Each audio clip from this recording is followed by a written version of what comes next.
Cristiano Ronaldo एक ऐसा नाम जो आज किसी पहचान का मोहताज नहीं है। शायद ही कोई ऐसा हो जो इन्हें न जानता हो। फुटबॉल के फैन इन्हें किसी भगवान से कम नहीं मानते। आपको जानकर हैरानी होगी कि रोनाल्डो सिर्फ फुटबॉल खेल के साल के हजारों करोड़ रुपए कमाते हैं, लेकिन आपको शायद ही पता हो कि सफलता के सर्वोच्च शिखर पर बैठे इस इंसान ने बचपन में कितना संघर्ष किया। आज के इस वीडियो में हम रोनाल्डो की जिंदगी से जुड़े कुछ ऐसे अनसुने पहलुओं के बारे में बात करेंगे जिनके बारे में आपने शायद ही सुना हो। नमस्कार दोस्तों, मैं हूं आयुष और इस वीडियो में आपका स्वागत है। अगर आपको लग रहा हो कि ये वीडियो सिर्फ रोनाल्डो या फिर फुटबॉल फैंस के लिए है तो ऐसा नहीं है, बल्कि ये वीडियो उन सभी लोगों के लिए एक इंस्पिरेशन है जो अपनी जिंदगी में सफल होने के लिए कड़ी मेहनत कर रहे हैं। इस वीडियो में हम जानेंगे कि कैसे एक गरीब माली का लड़का दुनिया का सबसे महंगा फुटबॉल प्लेयर बन गया। रोनाल्डो का जन्म 5 फरवरी 1985 को पुर्तगाल के शहर अंचल में हुआ। रोनाल्डो का पूरा नाम क्रिस्टियानो रोनाल्डो डॉस सैंटोस है। रोनाल्डो के पिता अमेरिकन एक्टर और प्रेसिडेंट रोनाल्ड रीगन के बहुत बड़े फैन थे। उन्हीं के नाम पर उन्होंने अपने बेटे को रोनाल्डो नाम दिया। रोनाल्डो पुर्तगाल के नागरिक हैं और फिलहाल सऊदी के क्लब अल नासिर के लिए खेलते हैं। आज रोनाल्डो की कमाई इतनी ज्यादा है कि वो अरबों के बंगले में रहते हैं, दुनिया की सबसे महंगी गाड़ी में सफर करते हैं। लेकिन आप सभी को जानकर हैरानी होगी कि हमेशा से रोनाल्डो की जिंदगी ऐसी नहीं थी।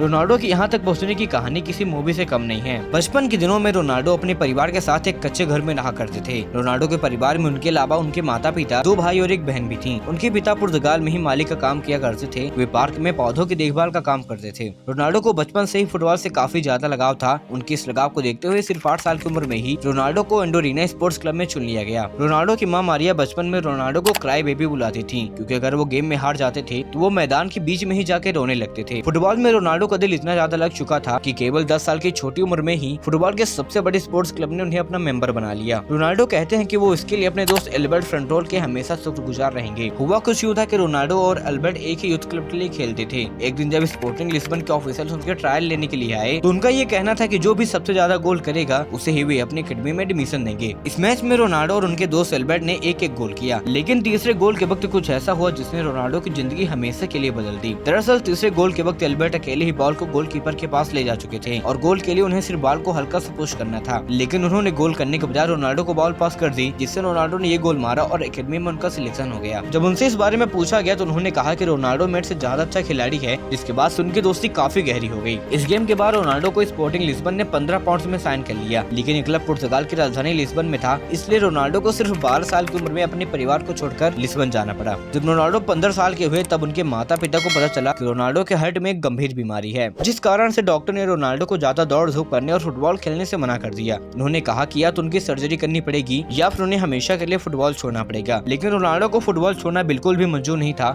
इसलिए उन्होंने दूसरा ऑप्शन चुना। सर्जरी से रिकवर होने के बाद रोनाल्डो फिर से फुटबॉल खेलने के लिए तैयार हो चुके थे, लेकिन इसी बीच उनकी जिंदगी में एक बहुत बड़ा दुख आया जब शराब पीने की लत के कारण उनके पिता की मौत हो गई। इस घटना ने क्रिस्टियानो को हिलाकर रख दिया। रोनाल्डो के परिवार में सिर्फ उनके पिता इकलौते कमाने वाले थे, जिसके बाद उनके परिवार की आर्थिक स्थिति बहुत खराब हो गई। उनकी मां मारिया घर चलाने के लिए दूसरों के घरों में जाकर खाना बनाती थी, लेकिन रोनाल्डो ने इन सभी हालातों से जूझते हुए अपने फुटबॉल के खेल को जारी रखा। उन्होंने अपना पहला क्लब मैच 17 साल की उम्र में खेला। सन 2003 में सिर्फ 18 साल की एज में उन्हें English football club Manchester United ने $17 मिलियन में साइन किया। यहीं से उनकी 7 नंबर जर्सी की शुरुआत हुई। मैनचेस्टर यूनाइटेड ज्वाइन करने के बाद रोनाल्डो ने FA क्लब में जीत के साथ शुरुआत की और फिर लगातार 3 प्रीमियर लीग टाइटल्स, एक चैंपियन लीग टाइटल और फिर एक फीफा वर्ल्ड कप भी टीम को जिताया। 2009 में रियल मैड्रिड ने रोनाल्डो को $132 मिलियन दे के अपनी टीम में शामिल कर लिया। ये उस समय का सबसे एक्सपेंसिव फुटबॉल एसोसिएशन ट्रांसफर था। रियल मैड्रिड में रहते हुए रोनाल्डो ने 15 ट्रॉफीज जीती, जिसमें 2 ला लीगा टाइटल्स और 4 चैंपियंस लीग टाइटल शामिल हैं। इसके बाद 2018 में इटली के फुटबॉल क्लब जुवेंटस ने उन्हें 100 मिलियन पाउंड में साइन कर लिया और अब क्रिस्टियानो सऊदी के क्लब अल नासिर के लिए खेल रहे हैं, जिसने उन्हें $200 मिलियन पर ईयर में साइन किया है। रोनाल्डो को अपनी लाइफ में कई सारे टाइटल्स और अवार्ड्स मिल चुके हैं। 2015 में पुर्तगीज फुटबॉल फेडरेशन ने उन्हें best Portuguese player of all time का अवार्ड दिया। 2016, 17 और 2023 में रोनाल्डो दुनिया के हाईएस्ट पेड एथलीट थे। वो टाइम मैगजीन की 100 मोस्ट इन्फ्लुएंशियल पीपल की लिस्ट में भी शामिल हो चुके हैं। रोनाल्डो दुनिया के एकमात्र ऐसे खिलाड़ी हैं जिन्होंने 5 चैंपियंस लीग टाइटल जीते हैं। लेकिन इतना पैसा और नाम कमाने के बाद भी आप सभी को ये जानकर हैरानी होगी कि क्रिस्टियानो फुटबॉल की कमाई सिर्फ अपने ऊपर ही खर्च नहीं करते, वे अपने पैसों से जरूरतमंद लोगों की मदद भी करते हैं। कहा जाता है कि रोनाल्डो एक अनाथ आश्रम चलाते हैं, जिसमें 600 से ज्यादा बच्चों का खर्च वे खुद उठाते हैं। नवंबर 2012 में रोनाल्डो ने अपना गोल्डन बूट ऑक्शन किया था, जिससे हुई 13 करोड़ की कमाई को उन्होंने स्कूल बनाने के लिए डोनेट कर दिया। साथ ही ये दुनिया के सबसे महंगे खिलाड़ी होने के साथ साथ दुनिया के कुछ रईस लोगों में भी शामिल हैं। आज के समय में रोनाल्डो उस ऊंचाई तक पहुंच चुके हैं जहां पहुंचना हर एक खिलाड़ी का सपना होता है। क्रिस्टियानो की जिंदगी से हम सभी को ये सीखने को मिलता है कि हम चाहे कहीं पर भी हों, मेहनत, लगन और आत्मविश्वास से अपनी जिंदगी में सफल हो सकते हैं। अगर आपको रोनाल्डो की ये कहानी इंस्पायरिंग लगी हो तो अपने दोस्तों के साथ शेयर जरूर करें। वीडियो को लाइक और चैनल को सब्सक्राइब करना न भूलें।